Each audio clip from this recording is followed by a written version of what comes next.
Nobody talks about these mistakes that keep most people as break-even traders. And to be honest, it kept me as a break-even trader for 8 months. After I started to fix these mistakes, that's what allowed me to see another payout. So in this video, I'm gonna be covering the 5 main things that kept me as a break-even trader, so that way you can start to see payouts way earlier. All right, so the first point I have is under leveraging. So when I first started trading, I was risking $500 per trade. I didn't begin to get a payout with it, but once I got the payout, I started to develop an ego in the market, and it led to me going on a losing streak. So me being in fear, I then decreased my position size by 50%, risking $250 per trade. But when I did that, it decreased my profitability per trade because now I'm risking less, so I'm making less. So that brings me to my second point. Because I was under leveraging, it led to me taking less quality trades. Because I was trading these $250 positions, I understood that it would take me 10 trades to blow my account because the trailing threshold on Apex is 2,500. But previously I was risking 500, so it would take me 5 losing trades to blow an account. So because I had more trades to lose, I was okay with losing some trades, and it led to me forcing some trades that I wouldn't have taken on a $500 position trade size. All right, on to the third point. I started posting content on social media. Like at first, nobody knew I trade. After I got my first payout, then I started to post more content. I started posting my wins.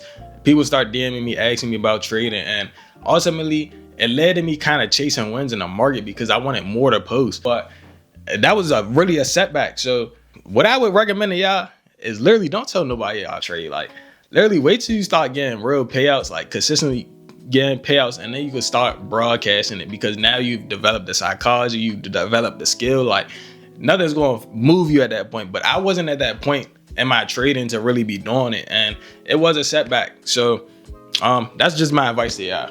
All right, my fourth point. This is one I never hear anybody talk about, but it's taking early entries. And what I mean by this is taking entries before it gets to your entry point that you set. So the way I trade is breaking retest. So when price breaks support or resistance, that's when I get an entry once it comes back down to that point. But sometimes it will break through that point and then keep falling. So what I used to do was get an early entry before it got to that point, like if it was still in range. But what this does is if it hits my stop loss, now I'm risking more than intended. Or if it pulls back to my entry, now I have this early position where I could have just waited for it to be a good trade and secure more money on the take profit side as well. If the trade doesn't come back to your entry point, it just wasn't the trade for you. Don't try to force nothing. Do not have a fear of missing out on the trade, because opportunities present themselves all the time. Just wait for it to come to you. The best trades come to you, not the trades that you go chase. Remember that. And then my last point, this one is a golden nugget, because I know somebody's probably experiencing this and they may think it's the right thing to do, but in reality, it's going to be holding you back. And that's trimming your positions too early. So let's say you're scaling out of positions, you're up some money, and you want to secure those profits. You don't want it to go back to stop loss, but it hasn't hit your first take profit yet. So instead of trimming it before it gets there, just let it hit the take profit first. And that was something I was doing. I would trim my positions if it was like a big green spike. Like the way I trade, I target 1 to 2 positions. Sometimes I would just exit out at 1-1, when in reality that's not part of my strategy. So it was holding me back because it was reducing my profits, and it made my losers and my winners like pretty much the same in terms of like how much I made and how much I lost. Like let's say I was to make 500 on a trade, I'm risking 500 per trade, but if I'm doing a 1-2 risk reward, I should be making $1,000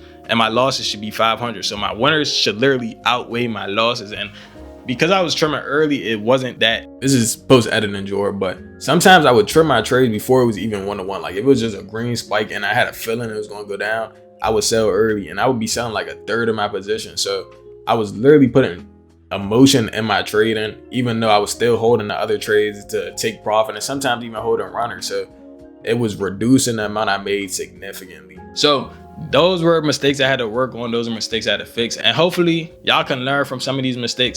That's all for today's video. If y'all got value from this video, go ahead and subscribe to the channel, where I'm gonna be dropping everything that I learned in trading and every mistake that I made, so that way y'all can avoid it and progress as traders faster. But I'm gonna catch y'all next video. No cap.